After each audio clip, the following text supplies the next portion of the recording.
Isang lalaki ang naaresto ng mga otoridad matapos mahulihan ng hinihinalang shabu at ilegal na baril sa ikinasang operasyon ng pulisya sa bayan ng Asuncion, Davao del Norte. Hindi naman titigil ang mga kapulisan sa kanilang adhikaing gawing ligtas ang bawat barangay, lungsod at lalawigan hanggang sa tuluyang masugpo ang banta ng ilegal na droga at karahasan sa buong bansa. Magbabalita dyan si Patrolwoman Sheena May Ilagan.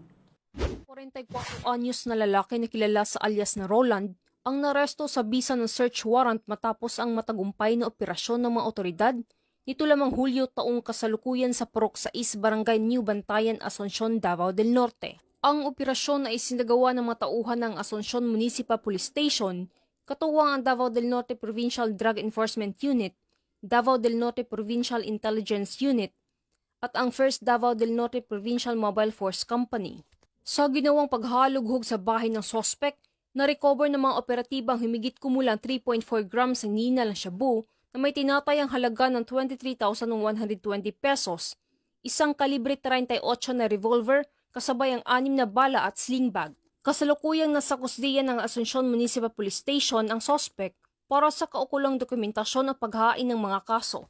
Ang tagumpay ng operasyong ito ay patunay na patuloy na pagsisikap ng mga kapulisan sa pagpigil sa paglaganap ng iligal na droga at mga armas sa komunidad. Mula dito sa Police Regional Office 11, ako inyong PN Correspondent, Patrolwoman Sheena May Ilagan, alagad ng batas tagataguyod ng Balitang Pulis.